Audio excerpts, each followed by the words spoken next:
연봉 0원, 소유권은 주인에게 있고 자식까지 대물림되는 절망의 굴레. 이것이 바로 조선시대 노비의 삶이었습니다. 하지만 만약 이 바닥에서 시작해 국가 재정을 쥐락펴락하는 자산가가 되고 심지어 가짜 족보가 아닌 진짜 양반으로 신분 세탁에 성공한 타짜들이 있다면 믿으시겠습니까?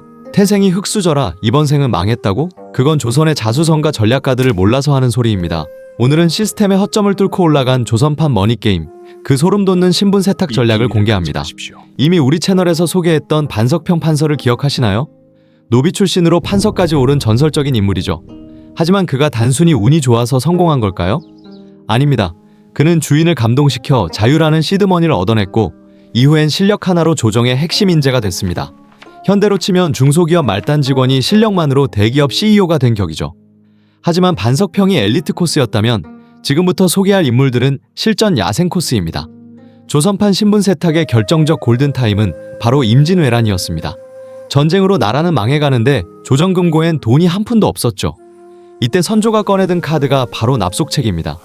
나라의 쌀을 입금하면 신분을 업그레이드 해줄게. 일종의 국가 주도 신분 판매 프로젝트였습니다. 어느 시대에나 위기 속에서 기회를 잡는 투자 귀재들이 있죠. 당시 노비 출신이었지만 엄청난 수완으로 부를 쌓았던 가선대부 이기 같은 인물들이 대표적입니다. 원래는 철한 신분이었지만 전쟁 중에 굶주린 백성들을 위해 막대한 공물을 기부하며 국가적 인정을 받았습니다. 그는 단순히 쌀을 낸 것이 아니었습니다.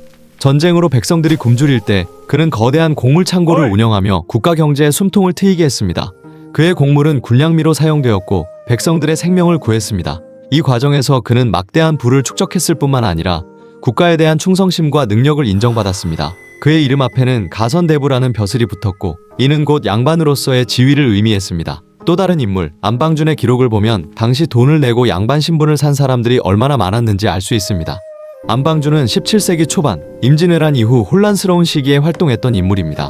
그의 기록은 당시 사회상을 생생하게 보여주는데 특히 납속을 통해 신분을 상승시킨 사례들을 자세히 담고 있습니다. 그는 단순히 돈을 받고 신분을 팔았다는 사실을 기록한 것이 아닙니다. 오히려 납속을 통해 사회적 혼란을 수습하고 국가 재건에 기여한 사람들을 긍정적으로 묘사하고 있습니다. 그의 기록 덕분에 우리는 당시 신분 상승의 역동적인 모습을 엿볼 수 있습니다. 심지어 임진왜란 당시 의병장으로 활약했던 인물들 중에서도 사실은 납속을 통해 신분을 세탁하고 공을 세워 가문을 일으킨 사례가 수두룩합니다.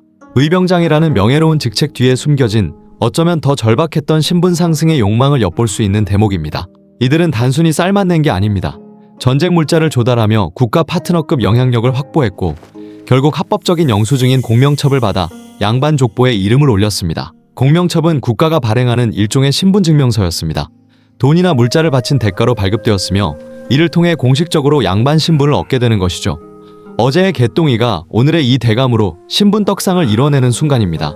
하지만 벼락 양반이 된다고 끝일까요? 기존 기득권층의 텃세는 장난이 아니었습니다.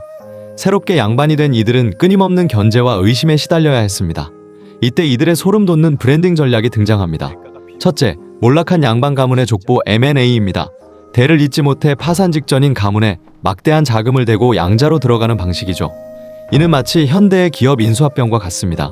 재정적으로 어려운 명문 가문의 이름값을 사들이는 것이죠. 가문의 재산을 지원하는 대신 그 가문의 후계자가 되는 것입니다. 이렇게 되면 자신의 출신 배경은 희석되고 명문가의 후광을 자연스럽게 얻을 수 있었습니다. 마치 스타트업이 대기업의 기술을 인수하여 단숨에 경쟁력을 확보하는 것과 같은 원리입니다. 둘째, 지역 런드리입니다. 자신을 아는 사람이 없는 먼 곳으로 이사가 사당을 짓고 기부를 하며 덕망 높은 선비 행세를 합니다. 이는 마치 현대의 이미지 세탁과 같습니다. 새로운 지역 사회에서 깨끗하고 존경받는 인물로 자신을 재창조하는 것이죠.